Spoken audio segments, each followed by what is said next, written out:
আসসালামু আলাইকুম সবাইকে ইজি অ্যাকাউন্টেন্ট শাখার ধারাবাহিক ক্লাসে তোমাদের সবাইকে স্বাগত। আজকের আলোচনার বিষয় হচ্ছে একাদশ দ্বাদশ শ্রেণীর হিসাব বিজ্ঞান প্রথম পত্রের নবম অধ্যায়টির নাম আর্থিক বিবরণী। তাহলে আজকে যে প্রশ্নটি নিয়ে আমি সমাধান করব সেটি সিলেট বোর্ড 2024 সালে 1 নং প্রশ্নে আসছিল। এখন আমি উদ্দীপকটি পড়ব, তোমরা চাইলে উদ্দীপকটি মিলিয়ে নিতে পারো।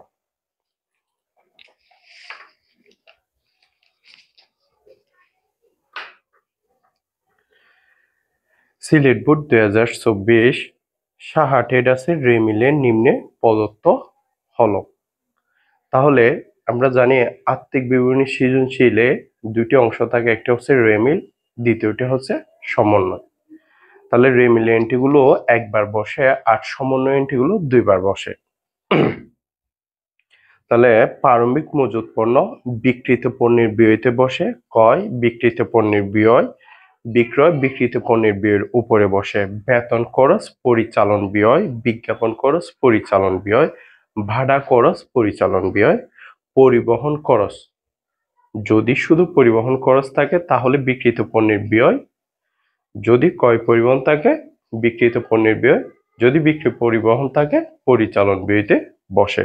প্রাপ্য হিসাব, চলতি সম্পদ, পদ হিসাব, চলতি দায়, মূলধন, মালিকানা সত্ত্ব, উত্তোলন মূলধন থেকে বাদ যাবে। তাহলে মূলধনের পাশে একটা বিয়োগ চিহ্ন দাও।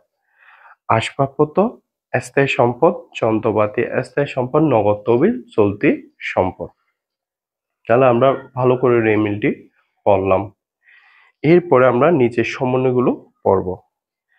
1 নম্বর হচ্ছে বিনামূল্যে পণ্য বিতরণ 5,200 টাকা। বিনামূল্যে পণ্য বিতরণ করলে ক্রয় হ্রাস পাবে, এই জন্য ক্রয়ের পাশে একটা আমরা বিয়োগ চিহ্ন দেব।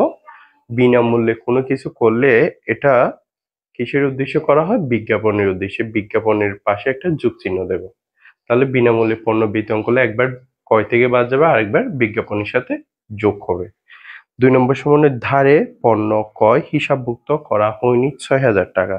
তাহলে ধারে পণ্য ক্রয় করলে তাহলে ক্রয়ের সাথে একবার যোগ হবে, আরেকবার পদ হিসাবের সাথে যোগ হবে। তাহলে 3 নম্বর সমন্বয় মালিক কর্তৃক পণ্য উত্তোলন 3,000 টাকা। মালিক প্রতিষ্ঠানের থেকে পণ্য 3,000 টাকা তুলে নিয়ে গেল। তাহলে পণ্য মানে ক্রয় থেকে বাদ যাবে, আরেকবার উত্তোলন মূলধন থেকেও বাদ যাবে। তাহলে ক্রয়ের পাশে একটা বিয়োগ চিহ্ন দেব, মূলধনের পাশেও একটা বিয়োগ চিহ্ন দেব। 4 নাম্বার অপরিশোধিত ভাড়া পরিমাণ হচ্ছে 2,500 টাকা। তাহলে অপরিশোধিত মানে হচ্ছে পরিশোধ করা হয়নি, পরিশোধ করা হয়নি মানে বকেয়া। তাহলে ভাড়া কি আছে? বকেয়া আছে 2,500 টাকা। তাহলে ভাড়ার সাথে একটা কি চিহ্ন দেবো? যোগ চিহ্ন দেবো। যার বকেয়া তার সাথে কি হয়? যোগ হয়। তাহলে ভাড়াটা আমার জন্য হচ্ছে ব্যয়, ব্যয়ের টাকা বকেয়া থাকলে চলতি দায়, আরেকবার চলতি দায়তে বসবে। 5 নাম্বার হচ্ছে সমাপনী মজুত পণ্য 50,000 টাকা। তাহলে সমাপনী মজুত পণ্য একবার বিক্রিত পণ্যের ব্যয় থেকে বাদ যাবে, আরেকবার কোথায় বসবে? চলতি সম্পদে বসবে। তাহলে আমরা রেমিল এবং সমন্বয় সব এন্ট্রিগুলো পড়লাম এবং যোগ বিয়োগ চিহ্নগুলো দিলাম। এর পরের কাজ হচ্ছে আমরা প্রশ্নগুলো ভালো করে পড়তেছি। ক নাম্বার নিট ক্রয়ের পরিমাণ নির্ণয় করো। তারপর খ নাম্বারে বলছে বিক্রিত পণ্যের ব্যয় নির্ণয় পূর্বক মোট মুনাফা নির্ণয় করো। তাহলে বিশদ আয় বিবরণীর 3টি অংশ আছে, মোট মুনাফা, পরিচালন মুনাফা এবং নিট মুনাফা। যদি আমাদের মোট মুনাফা বের করতে বলে তখন আমরা লিখবো যে বিশদ আয় বিবরণী আংশিক, কারণ আয় বিবরণীর প্রথম অংশটি বের করতে বলছে। তাহলে আমরা মোট মুনাফা কিভাবে বের করব? বিক্রয় থেকে বিক্রিত পণ্যের ব্যয় বাদ দিলে আমরা পাবো মোট মুনাফা। তবে এরপরে প্রশ্ন বলছে নিট মুনাফার পরিমাপ 25,000 টাকা ধরে। তাহলে নিট মুনাফা কত টাকা ধরতে বলছে? 25,000 টাকা ধরে মালিকানা সত্ত্ব বিবরণী প্রস্তুত পূর্বক, মালিকানা সত্ত্ব বিবরণী প্রস্তুত পূর্বক আর্থিক অবস্থা বিবরণীর দায়ের পাশে দেখাও। তাহলে আমাদেরকে বলছে যে মালিকানা সত্ত্ব এবং দায়ের পরিমাপটা নির্ণয় করার জন্য। তাহলে আমরা কি করব? তিনটি প্রশ্নকে একসাথে সমাধান করব। ক, খ এবং গ প্রশ্ন তিনটিকে একসাথে সমাধান করবে। প্রিয় শিক্ষার্থীরা, তোমরা যখন খাতায় করবে 3টা পেজের মধ্যে 3টা ঘর করে নেবা। নিট কোয়ের পরিমাণ নির্ণয় করো, তারপর বিশদ আমি মুনাফা নির্ণয় করো, তারপরে বলছে আর্থিক বিবরণীর মালিকানা সত্ত্ব এবং দায়ের পরিমাণ নির্ণয় করতে বলছে। 3টা পেজের মধ্যে 3টা ঘর করে নেবা। তারপরে আমরা মোট মুনাফা নির্ণয় করতে বলছে। আমরা মোট মুনাফা নির্ণয় করার জন্য এখানে কলামগুলো আগে লিখে নেব। প্রথম কলাম হচ্ছে বিক্রিত পণ্যের ব্যয়। কৃত পণ্যের ব্যয়।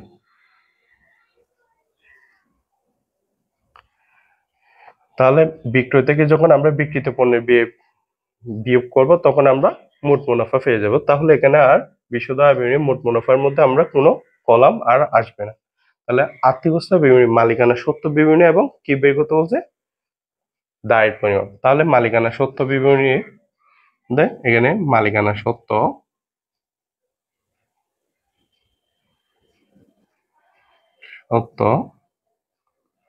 একটা কলাম হবে। তাহলে আমাদের রেমিলের মধ্যে দায় আছে চলতি দায়, তাহলে চলতি দায়ের জন্য একটা হবে চলতি দায়। তাহলে আমাদের রেমিল এবং রেমিল পরে আমরা কি দিলাম, হেডলাইন গুলো বসায় ফেললাম। এখন আমাদের কাজ হচ্ছে, সর্বপ্রথম কাজ হচ্ছে রেমিলের দফাগুলো সব জায়গায় বসিয়ে দেওয়া। কারণ আমরা যোগ বিয়োগ চিহ্নগুলো দিয়ে রাখছি, যে দফার সাথে যোগ বিয়োগ চিহ্ন থাকবে সে দফার সাথে আমরা কি করব, কাজের জন্য জায়গা রেখে দেব। তাহলে প্রথমে আছে প্রারম্ভিক মজুত পণ্য। তাহলে প্রারম্ভিক মজুত পণ্য কোথায় বসবে, বিক্রিত পণ্যের ব্যয়। প্রারম্ভিক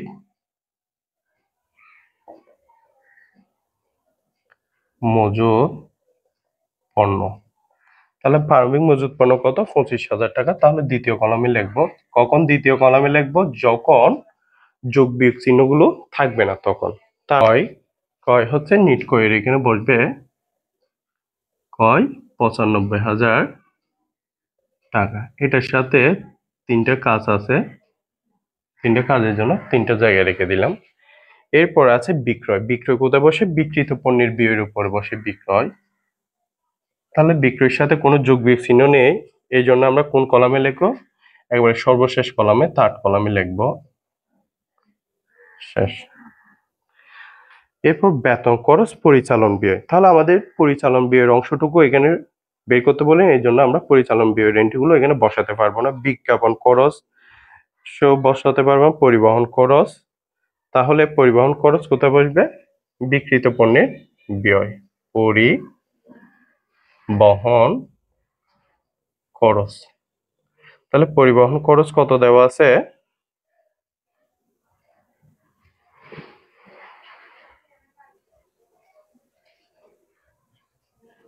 4,000 টাকা। 4,000 টাকা। এরপরে হচ্ছে প্রাপ্য হিসাব, চলতি সম্পদ, পদয় হিসাব, চলতি দায়। তাহলে আর্থিক অবস্থা বিবরণী আমরা চলতি দায় নামে একটা হেডলাইন করছি, পদয় হিসাব। পদয় হিসাব। তাহলে পদয় হিসাবের সাথে একটা যোগ চিহ্ন আছে। তাহলে পদয় হিসাব কত টাকা আছে, 50,000 টাকা। তাহলে 50,000 টাকা দিয়ে একটা জায়গায় রেখে দেবো। তারপর হচ্ছে মূলধন। মূলধন কোথায় বসে, মালিকানা সত্ত্বের মধ্যে বসবে মূলধন। মূলধন কত টাকা দেওয়া আছে, মূলধন দেওয়া আছে 50,000 টাকা। তাহলে কয়টা বিয়োগ চিহ্ন আছে, 2টা বিয়োগ চিহ্ন আছে। এরপর আছে মূলধনের পর উত্তোলন। উত্তোলন মূলধন থেকে কি যাবে, বাদ যাবে।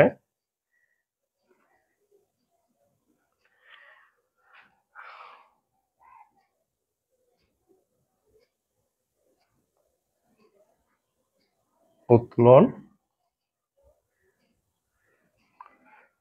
মূলধন হচ্ছে 1,70,000 টাকা। মূলধন কত টাকা, 1,70,000 টাকা। তাহলে মূলধন থেকে উত্তোলনটা কি যাবে, বাদ যাবে। কত টাকা, 8,000 টাকা। তাহলে 1,70,000 থেকে 8,000 চলে গেলে কত, 1,62,000 টাকা। শেষ। আসবাবপত্র স্থায়ী সম্পদ, যন্ত্রপাতি স্থায়ী সম্পদ, এবং নগদ তহবিল স্থায়ী সম্পদ। তাহলে আমাদের স্থায়ী সম্পদের অংশটুকু নেই, এই জন্য আমরা এই দফাগুলো বসাতে পারবো না। তাহলে এখন আমরা সমন্বয় কাজগুলো করব।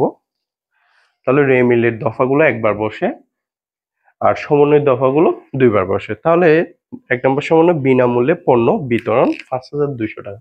তাহলে বিনামূল্যে পণ্য বিতরণ একবার কয় থেকে কি যাবে, বাদ যাবে। বিনামূল্যে পণ্য বিতরণ, বিনামূল্যে পণ্য বিতরণ কত টাকা? 5,200 টাকা। 5,200 টাকা। তাহলে বাদ দিয়ে দেব। 95,000 টাকা থেকে 5,200 টাকা বাদ দিলে কত? 95 মাইনাস 5.2, তাহলে কত? 89,800। 89,800। এরপরে আরেকবার কোথায় বসবে? বিজ্ঞাপনের সাথে যোগ করবে, কারণ বিজ্ঞাপনটা পরিচালন ব্যয়ের অংশ। পরিচালন ব্যয়ের এখানে অংশ আমাদের বের করতে বলেনি। এরপরে হচ্ছে যে 2 নম্বর সমন্বয় ধারে পণ্য ক্রয় হিসাবভুক্ত হয়নি। তাহলে ধারে পণ্য ক্রয় করলে ক্রয়ের সাথে একবার যোগ হবে অলিখিত ক্রয়। অলিখিত কত টাকা? 6,000 টাকা। 6,000 টাকা আমরা যোগ করব। তাহলে 6,000 টাকা যোগ করলে কত? যোগ 6, তাহলে 95,800। তাহলে অলিখিত ক্রয় একবার ক্রয়ের সাথে যোগ হবে, আরেকবার পদ হিসাবের সাথে যোগ হবে। অলিখিত ক্রয় কত টাকা? 6,000 টাকা। তাহলে 6,000 টাকা যোগ করলে কত হয়? 56,000 টাকা। তাহলে 2 নম্বর সমন্বয়ের কাজটা শেষ। 3 নম্বর সমন্বয়টা হচ্ছে মালিক কর্তৃক পণ্য উত্তোলন 3,000 টাকা। তাহলে মালিক কি তুলছে? পণ্য তুলে নিয়ে গেছে। তাহলে পণ্য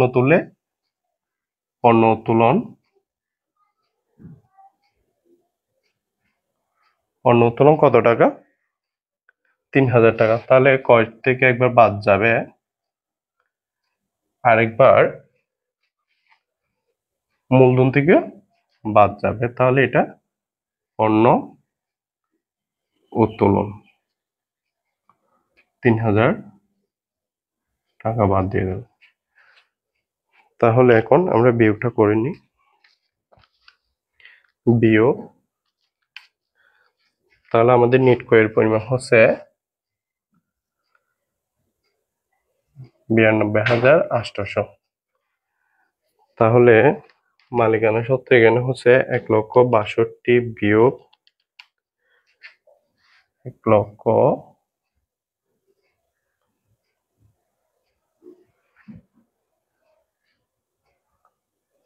তাহলে আমরা মালিকানা সত্ত্বের এটা পেয়েছি। আমাদের গ নম্বর প্রশ্নে বলছে নিট মুনাফা। তাহলে নিট মুনাফাটা একটু যোগ করে দিই।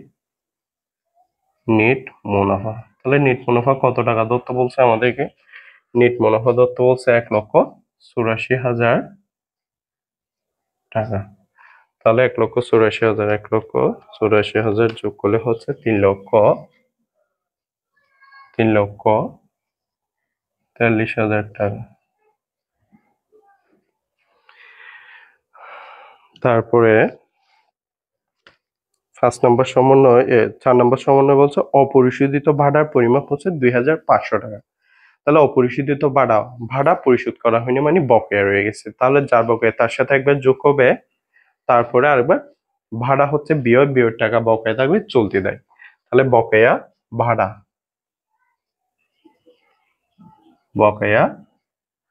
ভাড়া কত টাকা? 2,500 টাকা চলতি দায়ের মধ্যে বসবে, আরেকবার ভাড়ার সাথে যোগ হবে। এরপর হচ্ছে 5 নম্বর সমন্বয় সমাপনী মজুত পণ্য 50,000 টাকা। তাহলে সমাপনী মজুত পণ্য একবার বিক্রিত পণ্যের ব্যয় থেকে বাদ যাবে, আরেকবার চলতি সম্পদে বসবে, কারণ এখানে চলতি সম্পদের জায়গা নেই, আমরা একবার বসাতে পারবো। তাহলে আমাদের এর আগে হচ্ছে নিট কয়টা এখানে বসাতে পারবেন। তাহলে নিট কয় কত টাকা? 92,800 টাকা।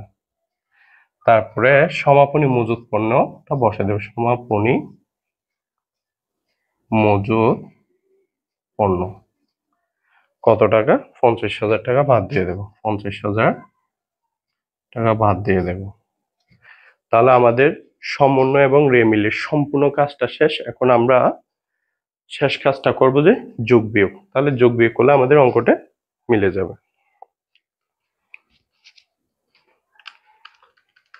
তাহলে আমরা বিক্রিত পণ্যের ব্যয় সেশনটির মধ্যে একটা দাগ দিয়ে দেব। 25,000 যোগ 4,000 যোগ 92,800 বিয়োগ 50,000। তাহলে 71,800। তাহলে আমরা বিক্রিত পণ্যের ব্যয় ফেলাম কত? 71,800। তারপরে আমরা বিক্রয় থেকে বিক্রিত পণ্যের ব্যয়টা বাদ দিয়ে দেবো। 1,08,200 টাকা। তাহলে আমরা মোট মুনাফা কত পেলাম? মোট মুনাফা 1,08,200 টাকা।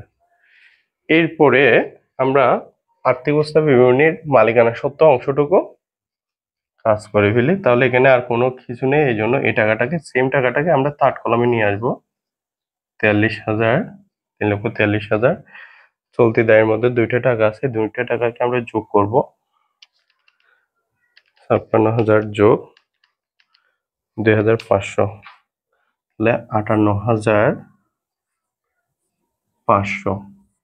তাহলে এখন এই দুইটা টাকা যোগ করলে আমরা কত টাকা পাবো? যোগ 3,43,000, 4,01,500 টাকা।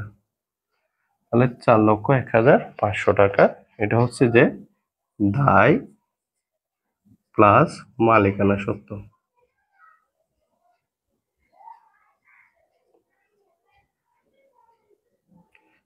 মোট।